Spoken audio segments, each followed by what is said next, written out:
The folks here tonight have helped a great World War II veteran into the arena. He's a legitimate great hero, Irvin Julian. Irvin, thank you. Such a great moment. President Trump praising a World War II veteran in Phoenix who was carried in by fellow rallygoers.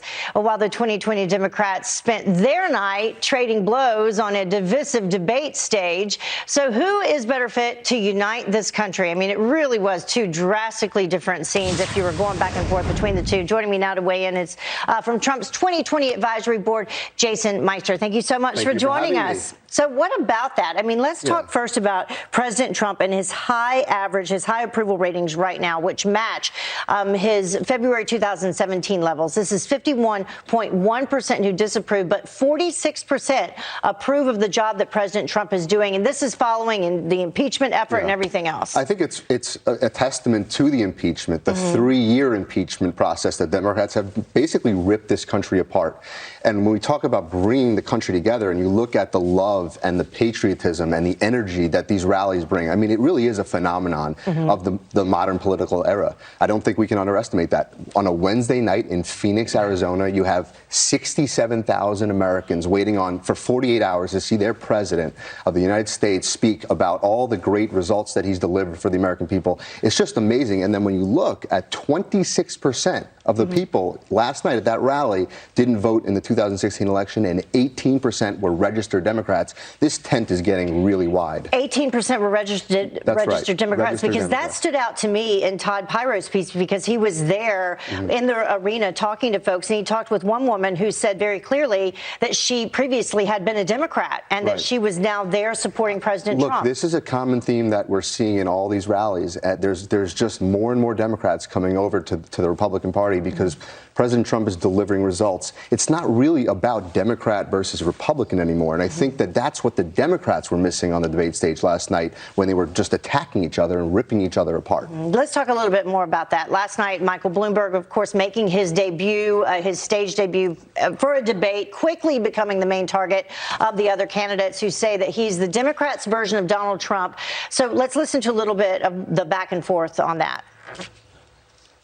A billionaire who calls women fat broads and horse-faced lesbians. And no, I'm not talking about Donald Trump. I'm talking about Mayor Bloomberg. Democrats take a huge risk if we just substitute one arrogant billionaire for another. I don't think you look at Donald Trump and say, we need someone richer in the White House. So what about that? Look, I think that Mayor Bloomberg was stumbling through the night, fumbling, looking for words. He was clearly nervous. His eyes were twitching.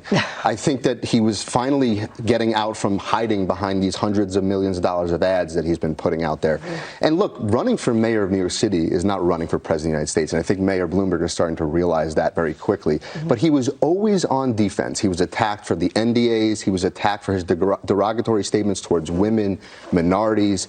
His taxes. His taxes, but the biggest attack that was the most effective was the other candidate's attack on his wealth and capitalism. It came up at part of the conversation, and Bloomberg had a real opportunity last night to separate himself from the train wreck that is the Democrat Party and basically defend capitalism, because that is what this country is based upon.